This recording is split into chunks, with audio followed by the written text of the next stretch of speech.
मध्य प्रदेश से बदहाल स्कूलों की खबरें लगातार आ रही हैं। सिवनी जिले में कई स्कूल भवन जर्जर स्थिति में है। केवलारी तहसील के अंतर्गत ग्राम पंचायत नसीबपुर के कुनभी टोला में स्थित एकीकृत मिडिल स्कूल का भवन तो इतना जर्जर हो चुका है कि छत को बांस बल्लियों के सहारे टिकाया गया है। स्कूल में पढ़ने वाले करीब 70 बच्चे जान जोखिम में डालकर पढ़ाई कर रहे हैं। बारिश के मौसम में हर पल स्कूल ढहने का खतरा बना रहता है। बच्चे और अभिभावक दहशत में हैं और जिम्मेदार अधिकारियों जनप्रतिनिधियों को अपनी पीड़ा से अवगत करा चुके हैं, लेकिन स्कूल की मरम्मत का कोई इंतजाम नहीं किया गया।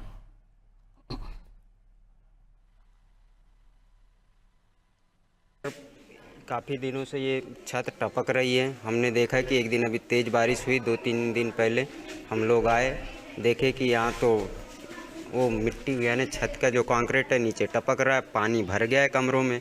तो हम लोग सभी पालक लोग और पूरे ग्राम के लोग और सर को भी बुलाया गया, सभी ने मिलकर के यहाँ पे बल्ली वगैरह लगाई और उस दिन हमने तो स्कूल को बंद ही करवा दिए।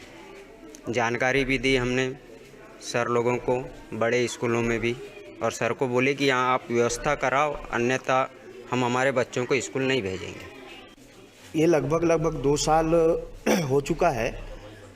ये स्कूल जर्जर स्थिति में है, लेकिन सर इसमें पंचायत स्तर पर और शासन प्रशासन को भी अवगत कराया गया था, लेकिन इसमें कोई भी किसी प्रकार का विशेष ध्यान नहीं दे रहा है।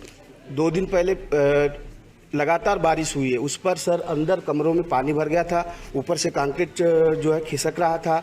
उस वजह से ग्रामीण जनों को लेकर के यहाँ बल्लियाँ ला कर के वहाँ सपोर्ट लगाए और फिर प्राचार्य महोदय प्लस हमारे स्कूल के प्राचार्य महोदय के साथ भ्रमण किया और देखा कि यहाँ सही में सत्य है, जो कंक्रीट यहाँ नीचे गिर रहा है। जी, ये निर्माण कार्य में किस तरह की क्या रहा ये पता नहीं, लेकिन जो है बल्लियों इसलिए लगाना पड़ा मुझे कि मैं एक संस्था प्रमुख हूँ, इस नाते बच्चों को किसी तरह का नुकसान ना पहुँचे। मैंने जुलाई के प्रारंभ में ही जो बल्ली वाले जो रूम क्षतिग्रस्त हैं उनमें मैंने बल्ली लगवा दिया। मैंने उसमें अध्यापन कार्य बिल्कुल नहीं कराया, उनमें ताला लगवा दिया, लेकिन अन्य कमरे भी इस तरह की स्थिति में आ गए हैं जिससे बच्चों को परेशानी हो रही है और भविष्य में इस तरह की विभत्स घटना ना हो जैसे अभी जयपुर झालावाड़ में हुई है।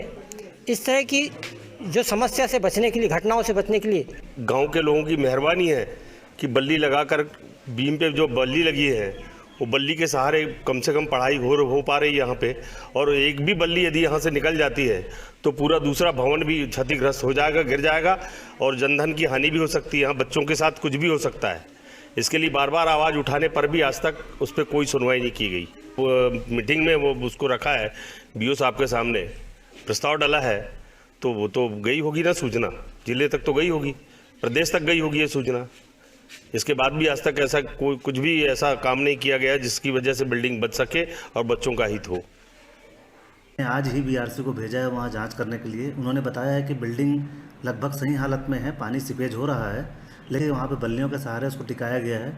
तो मैं कल ही नायब तहसीलदार को और एक सब इंजीनियर को भेजूँगा और पता करूँगा कि वास्तविक स्थिति क्या है। यदि लगता है कि गंभीर स्थिति है तो तुरंत कलेक्टर महोदय से निवेदन करूँगा। यह स्कूल जो है एक बीच में नदी भी पड़ती है, इस कारण से नदी पार करने के चक्कर में कोई नुकसान ना हो जाए करके 2 दिनों से स्कूल बंद भी है। तौर पे मैं कल नायब तहसीलदार को वहाँ भेजूँगा मैं, यदि आप ऐसी बात बता रहे हैं तो, और साथ में कोई एक सब इंजीनियर भी भेजूँगा और उसकी ऐसी संभावनाओं को चेक कराऊँगा। यदि ऐसी संभावनाएं होती है तो तत्काल फिर मैं अग्रिम कार्रवाई के लिए कलेक्टर महोदय से निवेदन करूँगा।